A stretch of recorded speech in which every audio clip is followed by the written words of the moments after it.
안녕하세요. 저는 우리를 연결하는 모양 이번에 프로젝트 기획과 또 수업 진행을 맡은 김민수 작가입니다. 그림을 그리고 있고요. 안녕하세요. 저는 이현우라고 하고요. 김민수 선생님이랑 같이 우리를 연결하는 모양 수업을 맡았던 작가입니다. 스크린을 통해서 학생들을 만나야 되잖아요. 그래서 그런 어떤 소통의 가능성, 소통의 방식이 가장 큰 고민과 우려가 있었고요. 그리고 선생님이 학생한테 일방향적인 수업이 아니라 뭔가 이렇게 서로 주고받고 동그라미를 그릴 수 있는, 서로 맞물릴 수 있을지 그런 부분을 많이 고민했던 것 같습니다. 직접적으로 만나지 못하니까 저희가 이제 수업 내용이나 이제 도구 키트를 개발할 때 선생님뿐만 아니라 학생이 스스로 가지고 놀 수 있는 그런 도구들을 만드는데 좀 중점을 뒀던 것 같아요. 우리가 이제 만나지 못했기 때문에 할 수 있는 어떤 상대방에 대한 궁금증과 멀리 있기 때문에 할 수 있는 어떤 상황극 같은 경우들이 있더라고요. 서로의 얼굴을 이제 가리고 수업을 한다거나 서로를 되게 궁금해하면서 서로를 알아가면 좋겠다라는, 우리가 연결되어 있다라는 마인드를 심어주고 싶은 마음이 제일 컸던 것 같아요. 그 방식을 저희 둘이 작업으로 하고 있고 잘할 수 있는 어떤 그리기, 그리고 시각적인 조형 요소들의 어떤 놀이 방식을 통해서 구현할 수 있을까 하는 생각으로 목표를 좀 정했던 것 같습니다. 그러니까 얼굴 가리개는 저희가 첫 수업을 학생들이랑 좀 친해지면서 서로 모르는 상황 속에서도 소통할 수 있는 방법들을 생각을 하다가 이제 스무고개 드로잉을 얼굴로 해보자라는 이야기가 나왔어요. 뭔가 내가 직접 만나지 못한 사람을 궁금해하는 그런 게 되게 중요한 그 수업의 중요한 지점이라는 생각이 들더라고요. 그래서 이제 가리개 디자인에 그런 부분을 넣었고 또 한 순례가 된 친구가 자기 얼굴을 가리고 자기는 화면을 볼 수 없으면 저희가 이제 만날 수 없는 비대면 상황에서 그 학생은 수업에 집중을 하지 못할 것이다라는 얘기를 해서 이제 눈 부분을 조금 약간씩 구멍을 뚫어서 그 친구도 그 질문을 하고 게임에 참여하는 다른 학생들을 관찰할 수 있는 그런 식의 키트를 개발을 했고요. 제일 저희가 중요하게 생각하는 아크릴 도형 키트는 2회차, 3회차 때 이제 활용을 했는데 좀 저희가 알고 있는 어떤 단순한 모양을 가지고 어떻게 다양하게 학생들이 무언가를 만들어낼 수 있을까 생각하면서 만든 키트예요.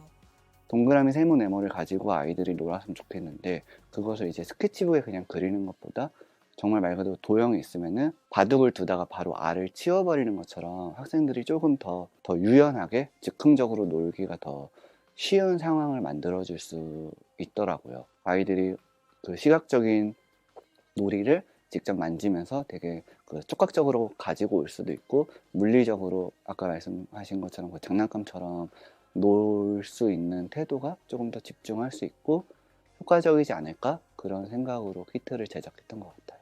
우려와 달리 굉장히 잘했던 부분들은 어떤 적극적인 발표나 작업을 하는 그런 태도들이었어요. 그 부분은 굉장히 좋았는데, 반대로 다른 학생들의 그림을 열심히 봐준다거나 경청을 하는 태도는 조금 부족했던 것 같아요. 비대면은 이제 굉장히 화면이 작잖아요. 바둑판식으로 작은 화면으로 상대방의 작업을 집중해서 보기가 어렵기 때문에 아쉬운 상황이 있지 않았나 하는 생각이 좀 들고요. 한 번에 3회차 수업에 학생 10명을 만났기 때문에 한계라고 단정 짓기는 조금 어려운 부분인 것 같아요. 좀 재밌었던 부분은 학생들이 커튼에 이제 붙여가면서 작품을 만들다 보니 화면에 잡히는 자기 모습이 너무 궁금하고 또 너무 재밌는 거예요. 그래서 다른 학생들의 화면에 약간 집중하는 시간이 좀 부족하더라고요, 상대적으로. 그래서 저는 회차가 조금 더 길었으면 어땠을까? 그랬으면 좀 내가 만든 작품처럼 다른 사람 작품도 잘 관찰할 수 있었을까라는 생각도 조금 하긴 했었고, 아직 기술적인 한계도 조금 있는 게 아닌가라는 생각이 들고. 직접 만나지 않고 이렇게 만났기 때문에 생기는 그런 애틋함이랑 막연한 어떤 또 호기심들, 그런 것들이 되게 이 수업의 어떤 장점 같아요. 아쉬운 장점, 뭐 한계로 보일 수 있는 그런 장점, 그래서 그런 부분을 되게 또 긍정적으로 해소할 수 있는 다음에 어떤 단계? 뭐 이렇게 해결책이라고 하기는 좀 그렇고 다음에 또 단계를 어떻게 또 나아갈 수 있을까 하는 궁금증이 있는 상태예요, 지금.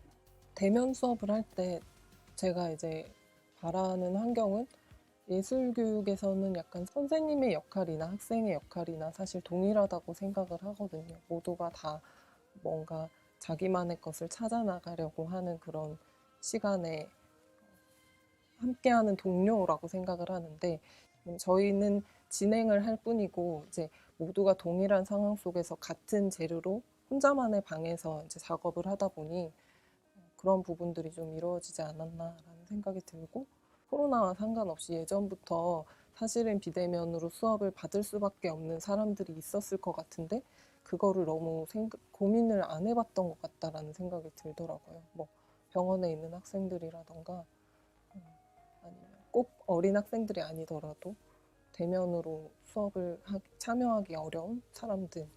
그래서 그런 부분으로 가능성이 좀 더 열리는 게 아닌가라는 생각이 들어요.